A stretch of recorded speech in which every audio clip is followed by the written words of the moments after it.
And welcome to pharmacation. So आज हम बात करेंगे अमीनो एसिड मेटाबॉलिज्म की, उसकी जनरल रिएक्शंस कौन कौन सी होती हैं। तो इससे पहले हमने डीअमीनेशन जो जनरल रिएक्शन होती है फर्स्ट वन हम करा चुके हैं। कितने टाइप की होती है अमीनो एसिड्स, क्या होते हैं, वो मैं करा चुकी हूँ। तो अगर आपको वो पढ़ना है तो आप प्रीवियस वीडियो रेफर कर सकते हो। आज हम बात करेंगे जनरल रिएक्शन के सेकेंड पार्ट, दैट इज ट्रांसअमीनेशन। ट्रांसअमीनेशन क्या होता है, क्या जनरल रिएक्शन होती हैं, कहाँ ये मेटाबॉलिज्म होता है, ये सब बारे में हम आज बात करेंगे। तो विदाउट वेस्टिंग टाइम हम स्टार्ट करते हैं ट्रांसअमीनेशन। तो ट्रांसअमीनेशन क्या होता है, इसकी डेफिनेशन क्या है। Transamination is basically refer to transfer. We can refer this word trans to transfer. तो ट्रांसफर होना किसी भी अमीनो ग्रुप का to a keto acid so that कि एक नया अमीनो एसिड फॉर्म आउट हो पाए। तो here is a definition of transamination. Transamination is chemical reaction that transfer an amino group to keto acid to form new amino acid. अब इसमें आगे क्या है, this pathway is responsible for deamination of most amino acid. ये pathway जो है, जो कि ट्रांसअमीनेशन है, रेस्पॉन्सिबल है किसके लिए, डीअमीनेशन के लिए। कौन से, बहुत सारे मोस्ट ऑफ अमीनो एसिड्स के डीअमीनेशन के लिए रेस्पॉन्सिबल होता है ट्रांसअमीनेशन।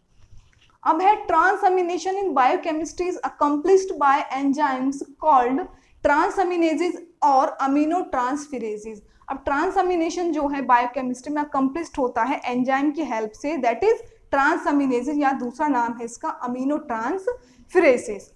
अब आगे क्या है इसमें, transamination reactions combine reversible amination and deamination and they mediate redistribution of amino groups among amino acid। जो ट्रांसअमीनेशन रिएक्शन जो होती हैं वो कंबाइन करती है reversible amination and deamination and they mediate redistribution. Redistribution करती हैं किसका, अमीनो ग्रुप्स का अमंग अमीनो एसिड्स में। ट्रांसअमीनेजेस अमीनो, या फिर इसका दूसरा नाम है अमीनो ट्रांसफेरेजेस, जो यहाँ पे मैंने मेंशन किया हुआ, अंडरलाइन किया हुआ है, are widely distributed in human tissues and are particularly active in heart muscle, liver, skeletal muscle and kidney. Transaminases enzyme जो है वो वाइडली डिस्ट्रीब्यूटेड होता है ह्यूमन टिश्यूज में, that are heart muscle, liver, skeletal muscle and kidney. इनमें ये distributed होता है और पर्टिकुलरली एक्टिव भी होता है। अब हम बात करें ट्रांसअमीनेशन की जनरल रिएक्शन की। So according to its definition, here is the general reaction of transamination, जिसमें एक amino acid keto acid and here is also keto acid and amino acid. So amino acid हम देखेंगे यहाँ पे R1 ग्रुप प्लेस किया हुआ है, R1 group attached है अमीनो एसिड पर, और इधर कीटो एसिड पर R2। तो here is the enzyme of transaminase and here is pyridoxal phosphate. तो कीटो एसिड, इधर अमीनो एसिड का R1 ट्रांसफर हो जाएगा कीटो एसिड पर, हियर इज द R1, और एक नया अमीनो एसिड फॉर्म आउट हो जाएगा। तो ये according to this definition, here is the example of transaminase. अब इधर एक पायरिडॉक्सल फॉस्फेट करके एक लिखा हुआ है। तो पायरिडॉक्सल जितने भी हमारी मेटाबॉलिज्म में ट्रांसअमीनेशन को लेकर रिएक्शन है अमीनो एसिड मेटाबॉलिज्म में, उसमें सभी रिएक्शंस में पायरिडॉक्सल फॉस्फेट पार्ट प्ले करेगा। ये एक डेरिवेटिव होता है विटामिन B6 का। तो ये जनरल रिएक्शन है ट्रांसअमीनेशन की। इसके बारे में आगे अगर हम बात करें तो हम पढ़ेंगे कौन कौन से अमीनो एसिड जो हैं ट्रांसअमीनेशन की प्रोसेस करते हैं, कौन कौन से अमीनो एसिड्स में ट्रांसअमीनेशन की प्रोसेस होती है। तो lysine, threonine, proline and hydroxy proline को छोड़कर लगभग सभी अमीनो एसिड्स में पार्टिसिपेशन होता है ट्रांसअमीनेशन रिएक्शन का। अब ट्रांसअमीनेजेस जो एंजाइम है जो जनरल रिएक्शन में पार्ट प्ले कर रहा है, वो एग्जिस्ट करता है इन चारों के लिए, जिनको मैं अंडरलाइन कर रही हूँ। लेकिन इनकी जो मेन मेटाबॉलिज्म, जब मेजर पाथवे इनके मेटाबॉलिज्म का, उसमें ट्रांसअमीनेशन रिएक्शन परफॉर्म नहीं होती है। तो ये कंप्लीट हो गया है ट्रांसअमीनेशन। इसकी जनरल प्रोसीजर क्या है, जनरल रिएक्शन क्या है, क्या इसकी डेफिनेशन है, और कौन कौन से अमीनो एसिड्स में पार्ट प्ले करते हैं, किस किस अमीनो एसिड्स में ट्रांसअमीनेशन प्रोसेस होती है। अब हम बात करेंगे third one is decarboxylation. Decarboxylation definition की अगर हम बात करें तो decarboxylation is the reduction of carbon. बहुत सिंपल है, decarboxylation is equal to reduction of carbon. आगे, decarboxylation does not have to be photochemical degradation तो जो डीकार्बोक्सिलेशन रिएक्शन जो है does not have to a photochemical degradation, इसमें photochemical degradation नहीं होता है। For example decarboxylation of para amino salicylic acid has been shown to be a rate controlling proton addition followed by rapid decarboxylation। इधर हमने उसकी reaction भी दी है। सो इधर क्या हो रहा है, रिडक्शन हो रहा है, किसका, कार्बन का रिडक्शन हो रहा है। आगे हम बात करें, although decarboxylation reaction seems to a simple one carbon removing reaction, although ऐसा देखा जा रहा है कि डीकार्बोक्सिलेशन बहुत ही सिंपल रिएक्शन है, वन कार्बन रिमूविंग रिएक्शन है। It is demonstrated that this reaction is unique and useful reaction in the preparation of optically active carboxylic acid। तो यूनिक और यूजफुल रिएक्शन है किसकी प्रिपरेशन के लिए, for the preparation of optically active carboxylic acid. तो ये decarboxylation की definition, उसकी जर्नल, रिएक्शन का एक एग्जांपल दैट इज हियर, और उसके बारे में कुछ जर्नल चीजें, दैट इज कि एक simple one carbon removing reaction है और क्या है, एक unique and useful reaction for the participation for the preparation of optically active carboxylic acid.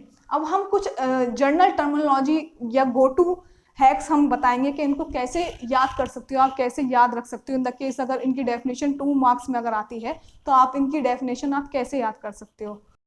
So here are some tricks, और शॉर्ट फॉर्म है सारी रिएक्शंस की, जनरल रिएक्शंस की, अमीनो एसिड की डेफिनेशंस की, जिससे आप इजीली याद रख पाओ इन डेफिनेशंस को। वैसे बहुत इजी है याद रखना, जनरली हर एक मेटाबॉलिज्म में इन्वॉल्व होती हैं, लेकिन फिर भी अगर आप याद रखना चाहते हो इन ट्रिक्स के द्वारा तो आप इसको देख सकते हो, याद कर सकते हो।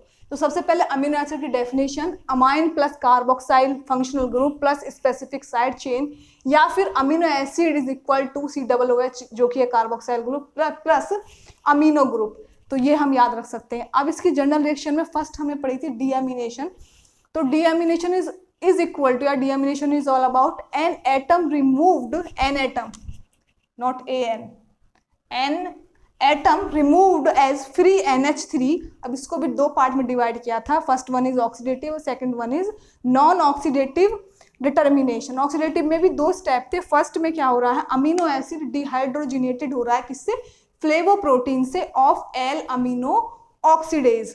सेकंड में क्या आ रहा है, वाटर मॉलिक्यूल ऐड हो रहा है, और जो हमारा किस लिए यूज हो रहा है water molecule, to form keto acid, जो हमारा N मॉलिक्यूल है as a free NH3 release out हो रहा है, तो N atom removed as free NH3। अब सेकंड की अगर हम बात करें ट्रांस अमीनेशन, तो ट्रांस को हम रेफर करेंगे एज ट्रांसफर। तो trans amination is equal to transfer an amino group to keto acid to form new amino acid. इसमें ट्रांसफर हो जाता है एक अमीनो ग्रुप का कीटो एसिड में, सो दैट एक नया अमीनो एसिड बन पाए। इसमें क्या करना, हमें अमीनो एसिड का सिंपल जर्नल जो है स्ट्रक्चर वो बनाना है, ऐसे कीटो एसिड का जर्नल स्ट्रक्चर बनाना है, और उनमें R1 R2 ग्रुप हमको अटैच कर देना है। अब इधर साइड हमको ये जो है रिवर्सिबल हमको रिएक्शन शो करनी है, ऊपर लिख देना है ट्रांस अमाइनेज और नीचे पायरिडॉक्सल फॉस्फेट, डेरिवेटिव जो है डॉक्सल फॉस्फेट, जो डेरिवेटिव है आपका B6 का, जो सभी ट्रांस अमीनेशन के सभी रिएक्शंस में इन्वॉल्व रहेगा। अब इस अमीनो एसिड का जो डायग्राम है, इस अमीनो एसिड का जर्नल स्ट्रक्चर है, वो इधर साइड बना देना है, मतलब इनको इंटरचेंज कर देना है, रिप्लेस आउट कर देना है इस तरीके से, और कीटो एसिड का जो है वो उधर बना देना है, और ये ग्रुप जो है R1 और R2 वो सेम रहेंगे, उसी पोजीशन पे आपको लिख देना है। तो ये इसका जर्नल एग्जाम्पल हो जाएगा ट्रांसअमीनेशन का। वहीं हम बात करें डीकार्बोक्सिलेशन, तो डीकार्बोक्सिलेशन रिडक्शन ऑफ कार्बन, ये बहुत सिंपल है। इसमें क्या होगा, रिडक्शन ऑफ कार्बन होगा। इसमें इसके बारे में फिर और चीजें लिख देनी है। एक सिंपल एग्जांपल मैंने इसे बताया है पैरामिनो सैलिसिलिक एसिड का, वो लिख देना है, और इसके बारे में कुछ जनरल चीजें से simple one carbon removing reaction है, useful reaction for preparation of optical active carboxylic acid. Useful reaction है किसकी प्रिपरेशन के लिए, ऑप्टिकली एक्टिव कार्बोक्सिलिक एसिड के लिए। अब अच्छा ये रह गया है नॉन ऑक्सीडेटिव डीअमीनेशन, इसी का अपोजिट होगा non oxidatively deamination by specific enzyme, non oxidatively deamination होगा with the help of specific enzyme. तो ये कुछ सिंपल ट्रिक्स थी, अगर आप याद रखना चाहें या फिर आप नहीं याद रखना चाहें, it's up to you. So this is all about today's video. If you like this video, then hit the like button, subscribe this channel and comment down below. If you don't like this video, then you also subscribe this channel because it is free of cost. So thank you for being here. Thank you very much.